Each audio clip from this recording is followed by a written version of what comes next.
లక్ష్మణ్ అయితే ముందు వేసుకోవాల్సి వస్తుంది.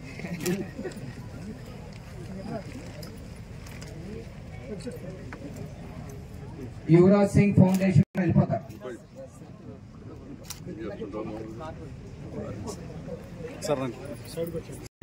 ప్రకృతి అంటే నీళ్లు, ప్రకృతి అంటే గాలి, ప్రకృతి అంటే చెట్లు, ప్రకృతి అంటే నదులు, ప్రకృతి అంటే భూమి. వీటితో సంబంధం లేకుండా జీవిస్తున్నాం మనం అంతా. కంపార్ట్మెంట్ అయిపోయి ఆ తర్వాత ఆఫీసుకు పోవడం, అక్కడ కూడా క్లోజుడు, అంతా కారు ఎక్కితే అది కూడా క్లోజుడు, మైండ్ కూడా క్లోజ్ అయిపోతుంది. కాస్త బయట ప్రపంచంతో సంబంధం పెట్టుకుని జీవిస్తే ఆ జీవితం సంతోషంగా ఉంటుంది. చెప్పని అరివి కాంది. నేను ఏసీ రూమ్ లో కూర్చున్నా కూడా తలుపు తీసి ఉండాలా, కిటికీ తీసి ఉండాలా. మీ అందరికీ ఆశ్చర్యం కలుగుతుంది. నేను ఏసీ వాడతాను, దాంట్లో రాష్ట్రమే లేదు. నా బెడ్రూమ్ కూడా తలుపు తీసి ఉంటుంది. ఆ తలుపు చూసా గాలి తగిలితే గానీ, ఈ గాలి కన్నా ఆ గాలి తగిలితే గానీ నాకు సరిగా నిద్రపడదో సంతృప్తిగా ఉంటుంది. అందువల్ల మనం మన భారతీయ పద్ధతిలో జీవించే అలవాటు చేసుకోవాలి. భారతీయ వంటకాలు. ఈ క్యాన్సర్ వ్యాధి ఈ మధ్య పెరుగుతోంది. లక్షల మంది జనాభాలో చాలా మంది శాతానికి క్యాన్సర్ వస్తూ ఉంది. దానికి ప్రధాన కారణం జీవన శైలి, లైఫ్ స్టైల్. మనం పాత రోజుల్లో ఎక్కువగా నడిచేవాళ్ళం, తిరిగేవాళ్ళం, పొలానికి వెళ్లేవాళ్ళం, వంగేవాళ్ళం, నారేసేవాళ్ళం, లేకపోతే నారు కట్టలు అందించేవాళ్ళం, లేదా వరి కోసేవాళ్ళం సహకరించేవాళ్ళం, లేదా వాళ్ళకి సిద్ధనం తీసుకెళ్లేవాళ్ళం, కాలువ గట్ట మీద నడిచేవాళ్ళం. ఇప్పుడు ఆ పరిస్థితి లేదు. మా తాత చిన్నప్పుడు చెప్పాడు, నేను పొలానికి పోయి ఆ గట్టు మీద నిలబడితే మొలతాడు కట్టుకున్న మగవాడు గట్టు మీద నిలబడకూడదు, దిగు అనేవాడు. దిగితే నాకేం తెలుసాయంటే నారుకట్టలు అందించరావాడు. అందరికీ వాళ్ళు ఒగి నారేస్తున్నారు కదా, నారుకట్టలు అందించమని చెప్పేవాడు. ఆయన ఆ విధంగా చెప్పడం వల్ల చాలా తిరిగి నాకు అనేక విషయాలు తెలిసి వచ్చాయి.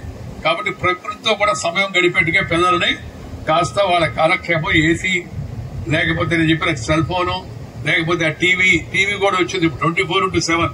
ఎన్ని ఛానల్లో చెప్పలేము. ఒక రకరకాల ఛానల్. ఆ ఛానల్లో కూడా ఉన్నది కాకుండా ఉన్నది లేనట్టుగా, లేనిది ఉన్నట్టుగా, అన్ని ఛానల్లో కాదు, కొన్ని ఛానల్లో. ఆ తర్వాత దాన్ని పెద్దగా భూతత్వంలో చూపించినట్టుగా అవి చూస్తూ ఉంటే ఎక్కువసేపు దాని మీద దృష్టి ఎక్కువ పోతా ఉంటుంది. టీవీని కూడా వాడుకోవాలి, ఎంతవరకు అపోయితే అంతవరకు వాడుకోవాలి.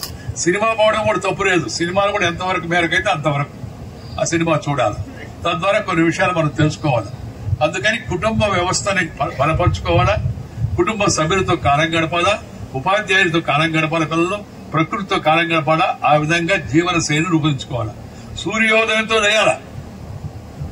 చాలా మంది పిల్లలంతా 7 గంటలకు 8 గంటలకు లేస్తుంటారు. ఏమంటే రాత్రి అంతా బాగా పొద్దుపోయింది, దేనికి మనుకున్నా అంటే బిజీగా ఉన్నాడు. ఏం బిజీ అంటే బిజీయే. టైం అంటే బిజీ అని రాస్తాడు. వాడు ఏం బిజీయో వాడికే తెలవదు. అందుకని తొందరగా పడుకోవాలి. 6 గంటలకు లేయండి. 6 గంటకంతా పనులు పూర్తి చేసుకోండి. సాయంత్రం మొన్న ఎవరు అన్నారు, సార్ ముదిరేటప్పుడు సార్ కార్యక్రమం అంతా అని చెప్పారు. ఎందుకు మొదలవ్వాలా? 6 గంటకంతా పూర్తి చేసుకోండి. 1-2 గంటల కుటుంబ సభ్యులతో గడపండి. త్వరగా భోంచేయండి, త్వరగా నిద్రపోండి, త్వరగా లేయండి.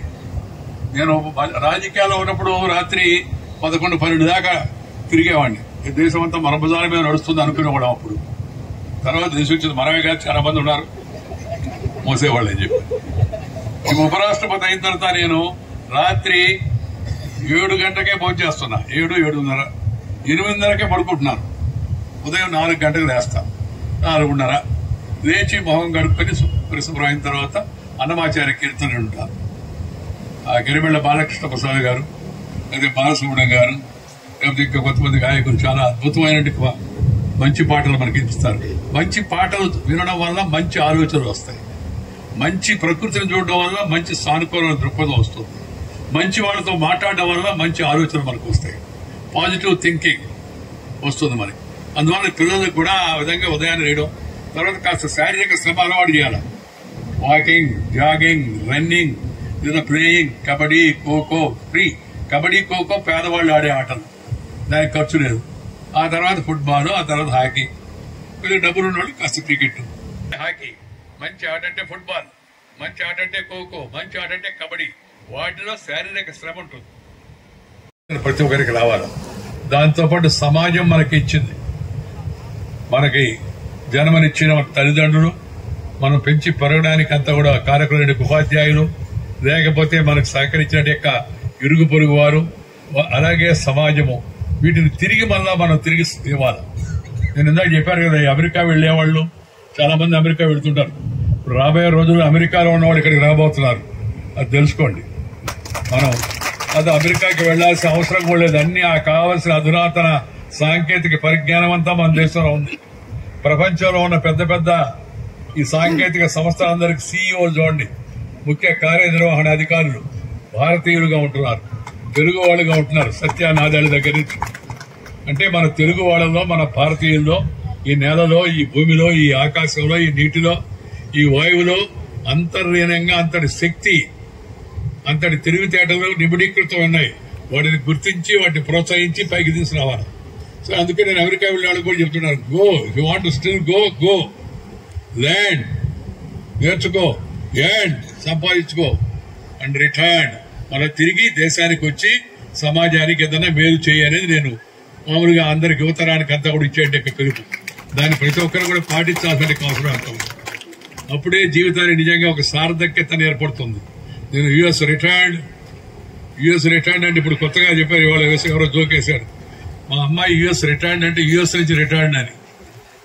యుఎస్ రిటైర్డ్ అంటే యుఎస్ పై చదువుకొని వచ్చిందని ఒక అర్థం, యుఎస్ లో ఉండి పంపివేయబడిందని చెప్పని చూస్తున్నాం మనం.